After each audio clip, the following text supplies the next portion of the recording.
A Anvisa passou a exigir, nesta semana, que as farmácias retenham as receitas dessas canetas emagrecedoras, como Ozempic, no momento da compra. A determinação, que deve entrar em vigor em 60 dias, tem como objetivo dificultar a comercialização indiscriminada do produto. E a gente tem agora uma entrevista importante para falar desse assunto. A gente conversa com Tamires Capello, que é especialista em Direito da Saúde. Doutora Tamires, muito obrigada por nos atender. E eu começo te perguntando, né, qual que é a importância, então, dessa decisão da Anvisa? Boa tarde para a senhora. Boa tarde, Débora. Foi um grande marco, digo, regulatório, essa decisão da Anvisa, né? Já vem sendo estudada desde o ano passado essa necessidade, junto com alguns estudos. E a gente sabe que esses medicamentos eles têm registro aqui no Brasil só para duas patologias crônicas, diabetes e obesidade. Só que alguns indícios começaram a levantar suspeita de que pessoas estão utilizando isso para fins estéticos, às vezes sem acompanhamento médico, sem prescrição médica e com alguma facilidade de compra nos pontos de farmácia. Então, tudo isso fez com que a Anvisa fizesse um levantamento técnico-regulatório, né, dentro dela e identificasse também problemas com eventos adversos. Isso fez com que viesse uma nova resolução para tentar controlar um pouquinho a dispensação desses medicamentos nos pontos de farmácia. Doutora, a Anvisa ela vem discutindo ainda, né, outros aspectos das canetas emagrecedoras, como os critérios para as prescrições. Tem a ver, né, com o que a senhora está falando. Qual que é, então, a importância de maior controle no momento de receitar esses medicamentos? O que a gente percebeu, né, no uso desses medicamentos, além desse desvio de finalidade, pessoas utilizando para estética, pessoas utilizando sem acompanhamento médico, é que isso pode colocar a população em risco de verdade. Por quê? Porque são medicamentos que já são registrados, tá? Eles nasceram com a tarja vermelha de sobreprescrição, o que pressupõe que eles precisam do médico, eles precisam da orientação do médico. E quando a pessoa ela faz o uso, vamos supor, sem o médico, sem acompanhamento, ela não consegue saber a dosagem, a gradação da dosagem. Podem existir efeitos adversos que são descritos em bula. E, além disso, até interações medicamentosas. Vamos supor, eu estou tomando um medicamento, aí eu resolvo começar a usar um Ozempic, né? Pode ser qualquer um deles. E esses medicamentos podem interagir. Eu sou leiga, eu não sei, eu não tenho um médico por trás.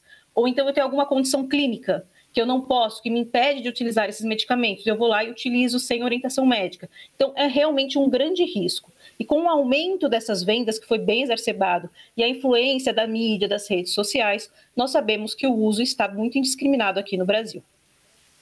Olha, agora eu tenho uma pergunta que ela tem vários aspectos, né? Eu sei que a senhora não é médica, a senhora é especialista, né? A senhora é advogada, especialista no direito de saúde. Então, é o seguinte, olha, tem alguns argumentos que dizem o seguinte, a obesidade, porque essas canetas, elas ajudam no controle, na erradicação, no combate à obesidade.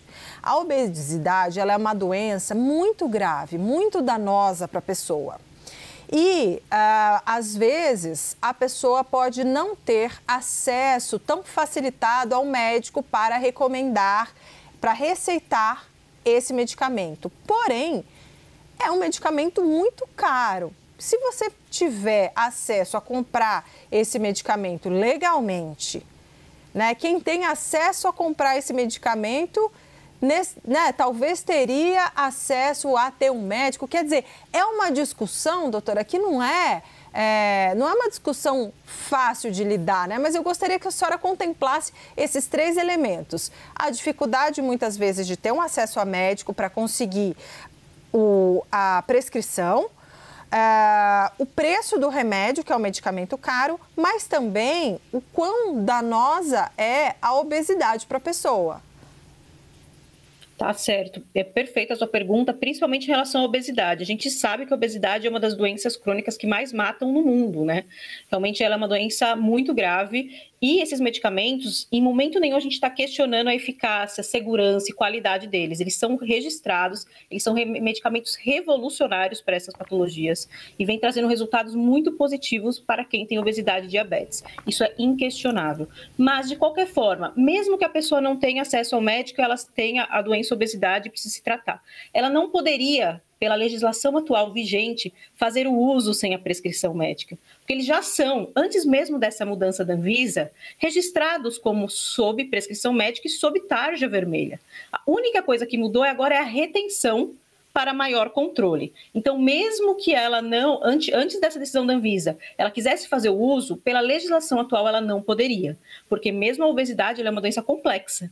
Então, não basta você simplesmente ter acesso a um medicamento, você precisa de um complexo de mudanças, de hábitos de vida, de exercícios físicos e um acompanhamento médico até para controlar os efeitos adversos.